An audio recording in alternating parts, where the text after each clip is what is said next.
When you think of the DBTO10 meta, there is one particular deck that everyone has been hounding to be one of the best. And in my tier list video of DBTO10, I got that exact criticism. And that particular deck is Ghandiva. Of course! So I already mentioned in that tier list video before that these are based on my experience with Ghandiva. I'm fully aware that it is a very powerful deck. I'm putting it in A in the first place. I'm seeing the potential. But I do feel that the deck does have a few loose ends that has to be tightened up, and I think someone already cracked the code in the recent top deck list.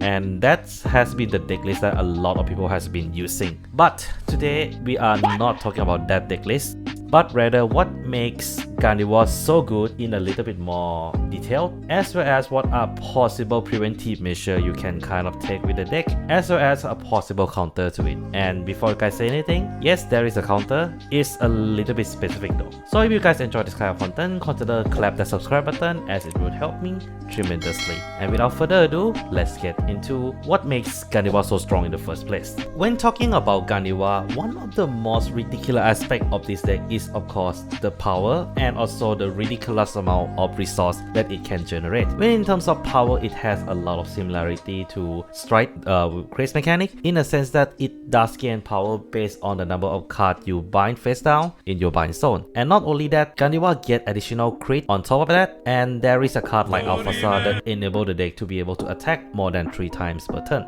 In terms of resource, the deck has more than enough to cover thanks to the cards like Base Harvest, which is essentially any retired deck best friend, and then its own support that essentially give you extra draw when you fail to retire, cards like Steguna and Ruguen, and also there are specific cards that give you both counterblast and draw resource like Benaya and Balsan. These two very positive elements allow Ghandiva to be a very menacing force to be reckoned with, mainly due to the fact that you have to be prepared for a really big number, while you have to be also preparing for a really big hand size. But is the deck truly invincible? Well, there is a few holes you can kind of probe into as a preventive measure against Ghandiva himself. So let's get the very obvious but a little bit of skill weakness that Ghandiva do have, as it is really hard to interact with, and that is drop zone. Ghandiva drop zones is his bullet. No, he's got a point. So if you manage to empty his drop zone or lower the amount of card in the drop zone that he will have, this essentially means that it is really hard for Ghandiva to build up the power as well. And there are very few, but it does exist, way to counter this aspect of it. And it's kind of boiled down into one specific card and one whole archetype at the moment, and that is Desolate Spark Dragon and Prison. Both of the options essentially has a way to interact with the graveyard. Desolate Spark essentially bind the card face up, which essentially prevent Ghandiva from able to gain benefit from those bind cards, and Prison, just being Prison, can prison cards from drop zone. But the problem with this thing is that it is not widespread or generic enough for a lot of other decks to be able to use the thing, except for Dragon Empire, which is a stretch as well because you may or may not have a space to run this particular card. So what are the other ways that the generic deck can actually play against Ghandiva? Well, there is a few, even if it is more or less a preventive measure.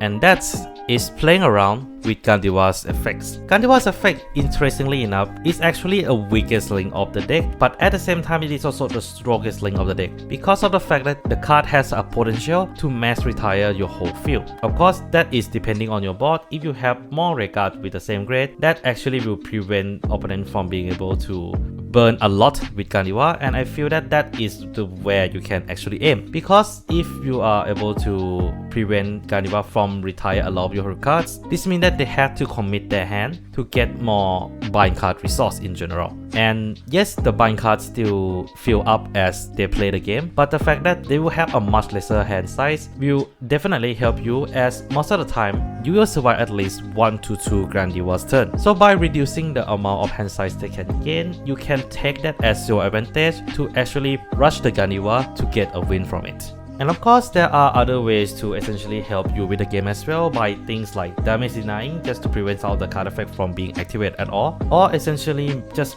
hope and pray for your trigger to come, as this is Vanguard, where the skill issue is an issue.